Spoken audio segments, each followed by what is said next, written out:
A burning question on a lot of Pokemon Pocket players' minds right now is which of the 9 new starter decks should you be using your redemption on? So for today's video, we're going to be ranking the early positions of the 9 latest EX Pokemon coming to Pocket from the Shining Revelry expansion and give you my favorite deck list you can build towards for utilizing them. Let's go ahead and dive into it, shall we? Let's start at the bottom of the barrel, the F tier. Tinkaton is the worst EX Pokemon in this expansion, in my opinion. Has 170 HP and needs 3 energy to attack. And while it average 120 damage in a hit, it swings low for 80 and swings high for 160. This type of inconsistency is just not what you want on your payoff that takes 3 cards to assemble. In the games where you pull Tinkaton together, you really want it to be carrying for you consistently. And with the coin flips involved, it's simply not going to be able to do that.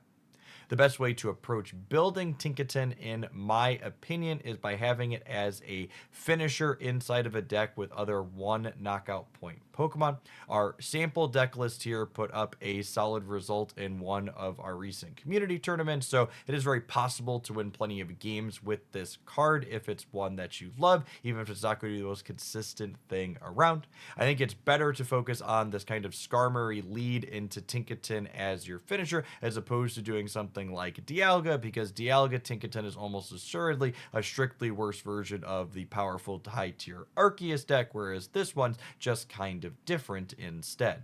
Our D tier EX Pokemon are 2 stage 1s, Clodsire and Bibarel. Clodsire is a card that in a different Pokemon Pocket metagame might actually be ranked somewhat highly. It has a hefty HP pool of 160 on a stage 1, and hitting 60 for 2 isn't that impressive, but when you mix it with the fact that you're occasionally getting it up to 120 for 2 when paired with a bench enabler like Grafaiai, and you really have something pretty serviceable. That being said, we're definitely living in a metagame where Arceus is still an ever-present threat. In addition to Arceus having really good stat lines, it also has this pesky Pokemon ability that makes it immune to status conditions, meaning Clodsire is never dealing more than 60 damage to it.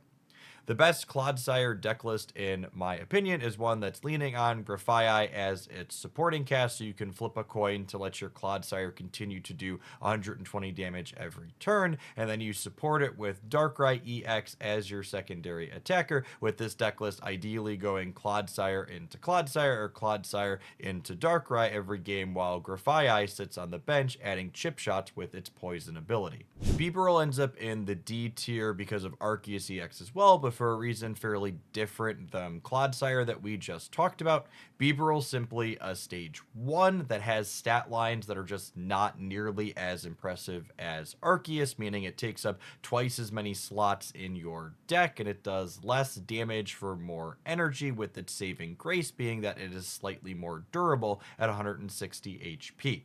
I think this means if you're someone who's dead set on playing Bibarel, you want to lean into this beefy side of it, especially alongside its healing. So if I were to approach building a Bibarel deck in Pocket's current metagame, I think pairing it with Manaphy as a way to accelerate energy onto it to get to its 4 energy attack sooner is good. And then once you're playing water energy, this means in addition to Giant Cape and Potion, you also get to play 2 copies of Irida to give you maximum amounts of sustain. This deck list can actually be really beefy, that you lead on Manaphy, which they clear for 50, and then you can have an Origin Form Palkia to follow it up with a Cape for 140, and then you finish with 180 HP Bibarel that has just tons of sustain, keeping it alive turn after turn. Our C tier EX Pokemon from Shining Revelry are the other 2 stage 1s, in my opinion, Lucario and Wugtrio. Our sample Lucario deck list is kind of all in on playing Lucario as your finisher, following it up behind your copies of Sudowoodo to begin with, or perhaps a baby Lucario, and then ultimately finishing on the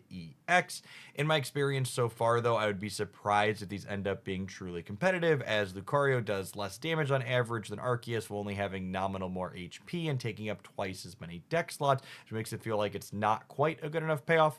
I could see a world where maybe a singleton copy of Lucario EX gets added into the Rampardos Lucario decks that have been a metagame staple since last season to give you a little bit of flexibility in your finisher. Those deck lists, because Rampardos uses so little energy, generally have fighting points to spare to charge up something like a 3 energy attacker for some flexibility. Wugtrio EX, in my experience, excels the most when you're able to start attacking with it ahead of time. If you can start hitting for that 150 points of damage before your opponent fully gets set up, you can kind of stop them in their tracks before they get going. This is why my preferred Wugtrio list is playing not only Misty, but also 2 copies of Dawn alongside Manaphy, so you can start attacking with it on turn 2 as consistently as possible. That being said, the way Wugtrio's attack spreads out its damage randomly across the board means in the games where you don't get started attacking early, you tend to fall a little bit flat against decks that have lots of high HP EX basic Pokemon like Dialga Arceus, especially when you factor in that they're often playing copies of Capes and Potions and even Shaman to keep their already beefy Pokemon alive even longer. The B tier EX Pokemon from Shining Revelry, in my opinion, are Beedrill and Charizard EXs.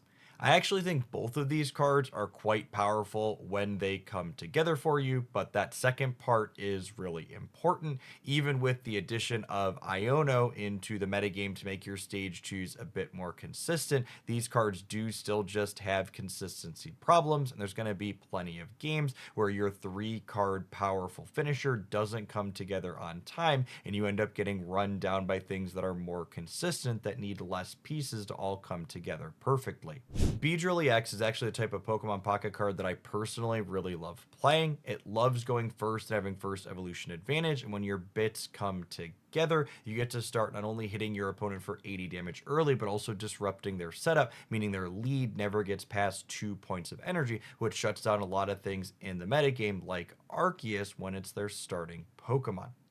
I think Beedrill works best when paired with other aggressive things, Executor and Leafeon being likely the 2 best options. Personally, I'm partial to playing with Leafeon since it's a card that likes going second, hitting for 70 consistently, which complements Beedrill's enjoyment of going first, giving you ideal Pokemon depending on which energy advantage has the game going for it. The new Charizard EX is the design I've been becoming more fond of the more I've played with it. It essentially reads, take a turn off while this card's in your active spot to get set up with a big attack that you need to keep blasting with for the remainder of the game. It effectively only needs 2 energies attached to it over the course of 3 turns, start cracking for 150, which gives you time to focus adding energy to a secondary attacker in the back in case Charizard's not enough to win the game all on its own. That being said, dealing 150 damage every turn does win the game all on its own, and a lot of times when it comes together, because this is enough to crack through a lot of the commonly played EX Pokemon, such as Arceus and even Dialga, sometimes even if they're wearing a cape.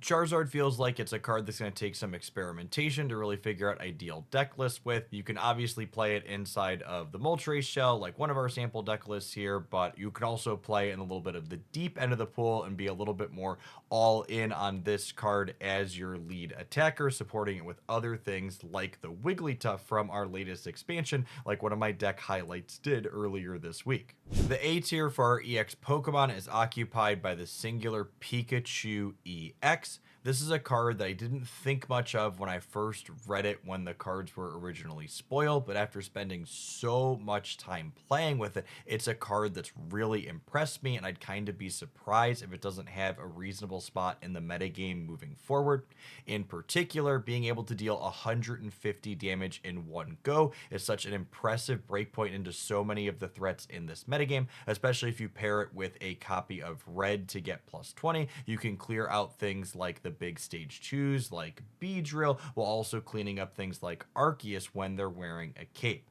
I'm really fond of Pachirisu as giving you the ability to set up a Pikachu EX with 2 energy on your bench early, kind of having the threat of that 150 damage to blast, and then you follow it up with something else such as Electabuzz Electivire in our sample deck list, or some other folks have been playing Magneton as well, so you can get blasting for that first point while Pikachu's waiting in the wings to clean up the final points on whatever EX they're hoping to close the game out with. Those keeping track at home knows there's only one EX Pokemon we've not ranked so far, and that leaves Giratina EX as our S-ranked EX Pokemon from this latest expansion. If you're kind of torn on what you would like to add to your collection from these starter decks, I think Giratina is one you're likely to get good playtime out of in a variety of good decks. This card has the most example deck lists here because it's splashable in so many places. The fact that this card can be completely self-sustaining with the energy that it puts onto itself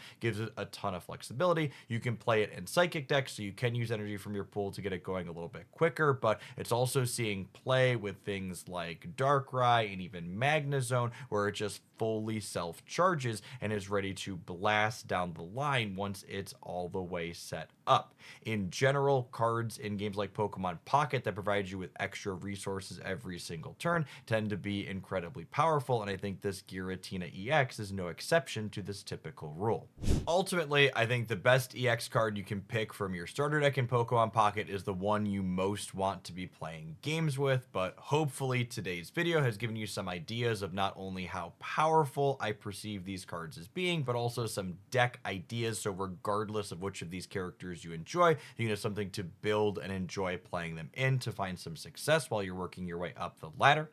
I would love to hear feedback from you in the comments down below, what you think of my rankings, which characters that I miss high on, which characters that I miss low on. If you enjoyed my musings, be sure to smash that like button. And if you're happy to be new here, make sure you subscribe to the channel. I post a ton of Pokemon Pocket content here every day of the week, and I'd love to see you back again sometime. I appreciate everyone that made it all the way through to the end of the video, and I hope your next booster pack is an excellent one.